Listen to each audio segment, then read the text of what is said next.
Welcome to Gospel Tangents, the best source for Mormon history, science, and theology, and first daily Mormon history podcast. I'm Rick Bennett.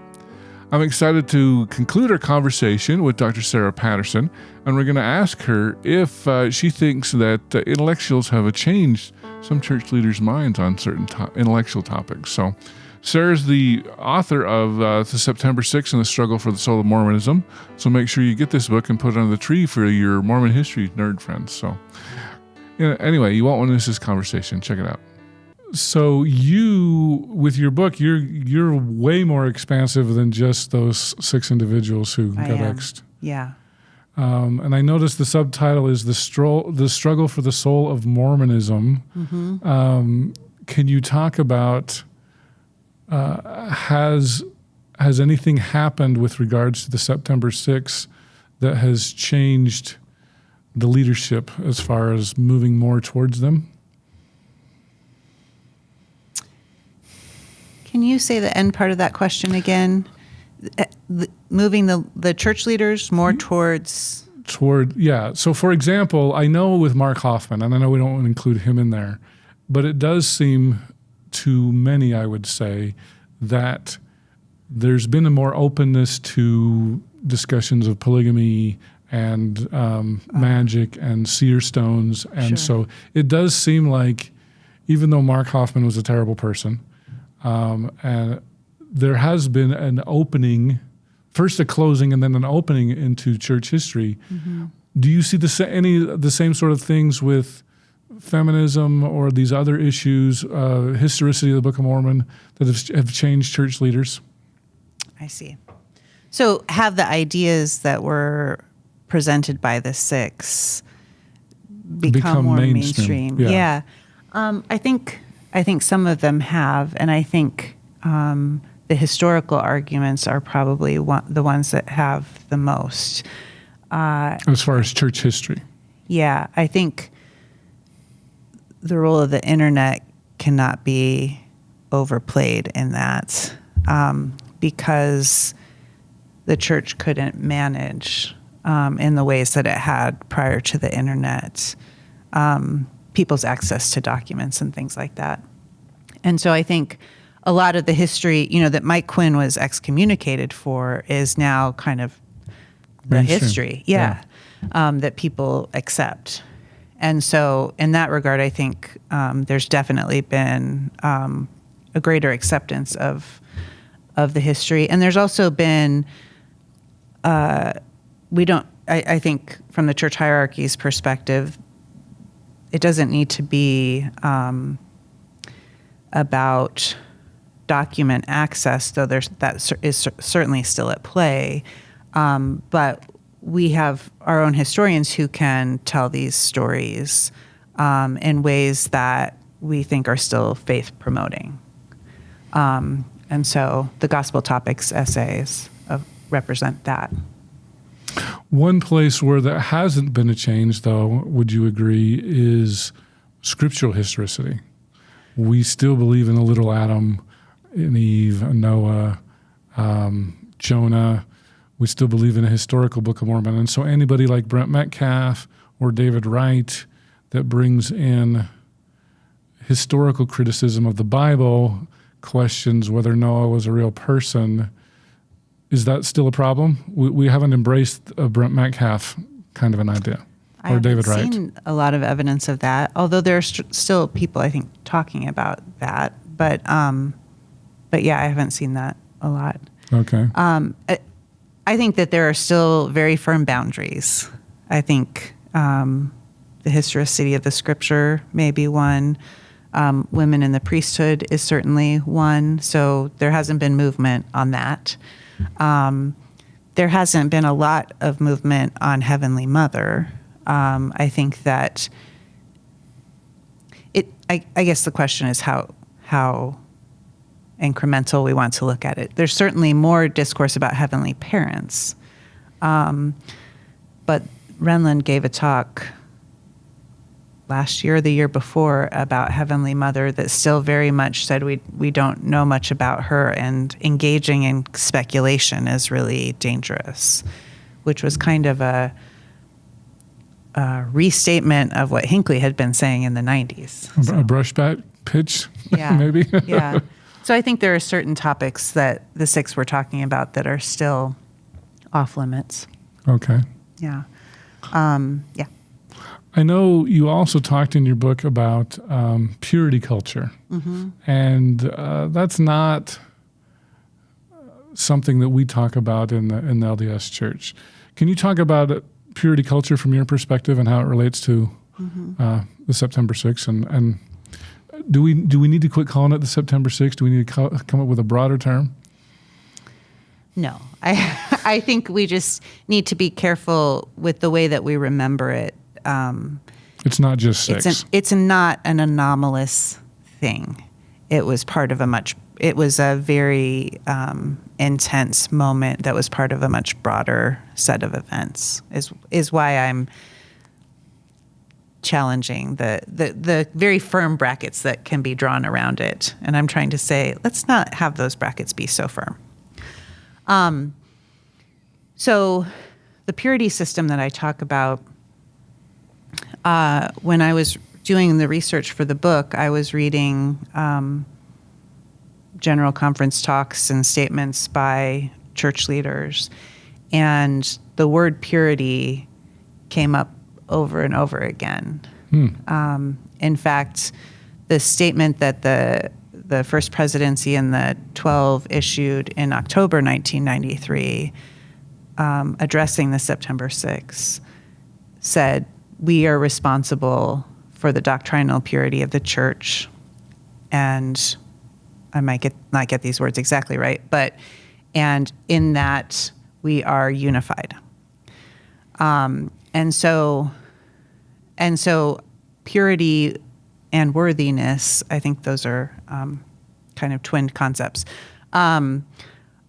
were definitely present in how the church hierarchy was structuring, I think, the theology of the church. And so part of what I argue in the book was that a purity system was put in place that was in part a response to the rapid expansion of the church around the globe. And I think church leaders were trying to create a center and to try to unify what they felt like was an increasingly diverse set of members. And so I think there were a lot of activities that were trying to suggest that there was one set of beliefs, that there was one way of being faithful. And so I include in that the correlation process. I think that part of what you see in correlation is the church saying, we're going to structure the experiences of church members. We're going to talk about, we're going to standardize the lessons, but we're also going to structure kind of the daily lives of believers. And so make sure that being a believer isn't something you do on Sundays, but it's something that you're participating in throughout the week in the way that you live in your home, in the bodily practices that you do. I think all of that was an attempt to kind of create some unity within the church. And so these excommunications are a way to purify the membership? Is that what's happening? Mm-hmm. And I think sending a message about what would and would not be acceptable. Yeah. As an outsider, as a scholar, do you have an opinion on that? Is that a good thing? Is that a bad thing?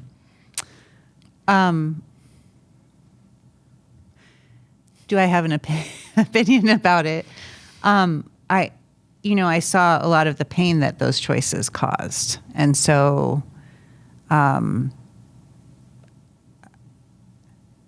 institutions function as institutions do, but it's always important to remember that humans are part of the institutions, and so they're part of humans were the ones excommunicating, and humans were the ones being excommunicated. And I think So again, institutions act as they do, but it was hard to hear some of the painful stories of people experiencing the disciplinary proceedings.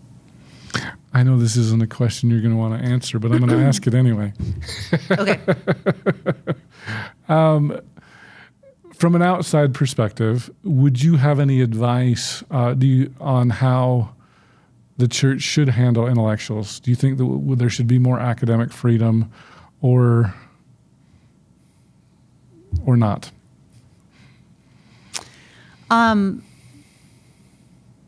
Yeah, I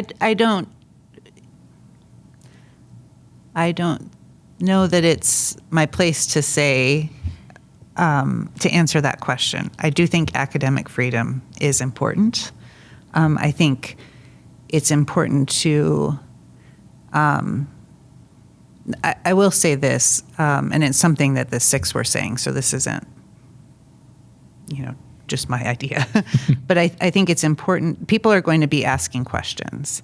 And so then the question is, where can they do that? And I think it's important for institutions to come up with ways that people can ask questions and feel safe in talking about them. And also, and those questions can be about how the institution works, and they can be about theology. And I think framing questions as dangerous to faith can really limit people's ability to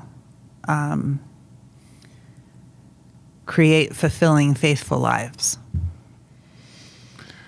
I look at it, everybody loves to pull out Galileo and how he was such a heretic for thinking that the sun was the center of the universe instead of the earth. Do you see any parallels? Because I don't know anybody, any believing Catholic, Christian, Jew, anybody that would dispute that would think that the sun being the center of the universe would be faith destroying. We've come to embrace that. Is there a way, or do you see any similarities between that and some of the struggles the church is having, maybe with historicity of the Bible or the Book of Mormon? Would it be healthy for the church to say, you know what, we don't need to fight against some of these things?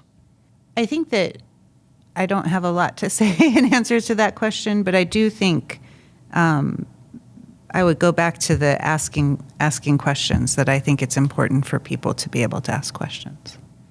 Okay. Evolution, I guess, would be another thing. Yeah. So, trying to remember else. What are we missing? Well, I would say that part of how I came to understand the September 6th, and this is why Mark Hoffman does not fit. Okay. In this larger group of dissenters that I'm talking about, I think there were people pushing back against the church's understanding of theology and what faithful life would look like.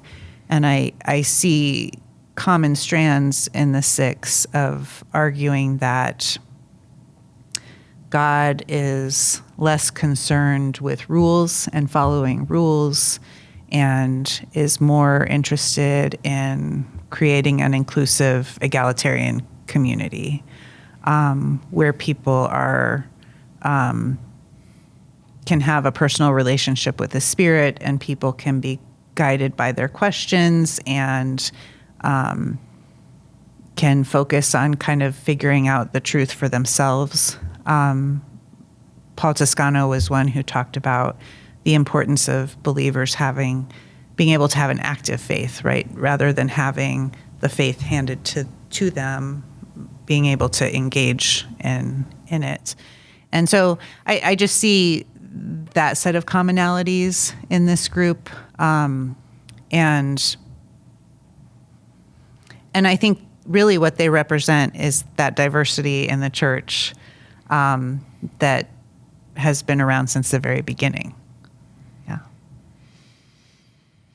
So any last advice for people, especially, say, academics or people looking more in the theology? Do you have any advice for us on how to avoid any problems with our church leaders?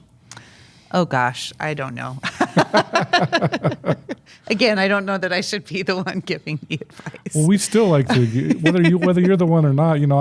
I was talking to Christina Rossetti, and we were talking about whether priests should be married, and I'm like, well, I'll give the Pope some advice here. I'm not Catholic, but so I'm giving you that opportunity as well.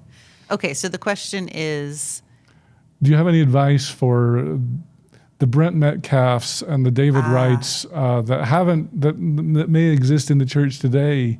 Do you just keep your head down and try not to make any waves, or do you have any advice for those kinds of people? Gospel Tangents listeners. I think in part I see in these dissenters trying to weigh out, I think they were guided by conscience and individual relationships with the Spirit. And there's a letter by Diane Wright to their stake president where she talks about Joseph Smith as someone who was willing to seek the truth wherever it led, and that the church is kind of should be a group of people who are doing that together as a collective. And so I do think it's about how you frame what a faithful life looks like. And I think in doing that, you are making a set of choices about your relationship to the institution. Okay. Yeah. All right. Any last words? No, thank you for having me. All right. Well, why don't you show everybody the book again? Tell them where you can get it. September 6th and the Struggle for the Soul of Mormonism. Remind us your name. Sara Patterson. Sara Patterson. So it's available on Amazon. Mm-hmm. And at independent bookstores. Benchmark, I'm sure. Yeah. Written Vision. Yes. Who are some of the places that you've toured recently here in Utah? I was just at the public library last night in Salt Lake, and Written Vision is tomorrow. Oh, okay. So. All right. Well, Dr. Sara Patterson, thank you so much for being here on Gospel Tangents. Really appreciate it. Thank you. Mm-hmm. I hope you enjoyed our conversation with Dr. Sara Patterson. She's the author of the September 6th and the Struggle for the Soul of Mormonism. So with Christmas coming up, you can get on Amazon, Benchmark, Written Vision, those sorts of places, and put it under the tree for your friends who love Mormon history. So it's a great book. You don't want to miss it. In our next conversation, I'm excited to have Dr. George Potter back on the show, and we're going to talk about why he believes the Mount Sinai is in Saudi Arabia. The land of Midian is in Arabia. There's even still the ruins of the city of Midian. And maybe I'll show you later pictures of what they call Jethro's well there. Okay. There's some dispute whether that's actually Jethro's well, but the locals say it is, and the locals believe that that's where the city of Midian is. Mm-hmm. Actually, the archaeologists do the same. Even up to when I was living in Arabia, the road maps showed maps saying this is Jugaib's town. This is the town of Jethro. It's on the road maps, Jethro's town. So apparently it's in Arabia. And I tend to agree with them. Okay. If you'd like to hear the entire interview uncut, subscribe on either Patreon or at gospeltangents.com. For just $5 a month, you can hear the entire audio uninterrupted. On our $10 tier, if you would like to see the whole video, you can see that either on youtube.com/gospeltangents, or I've got a special Facebook group devoted for full videos. So subscribe at gospeltangents.com and sign up for just $10 a month. For $20 a month, if you'd like to get some bonus content, maybe some of the stuff that ended up on the cutting room floor, you can sign up for that. And then if you'd like to talk to me for $100 a month, we'll do a monthly phone call on something like Zoom. and you can ask me anything you want. So thanks again. Also, don't forget about the merch, mugs, t-shirts, hats, things like that. I'm trying to get the ties up there. Hopefully I can get up there. And thanks again for watching Gospel Tangents, and click here for some more videos.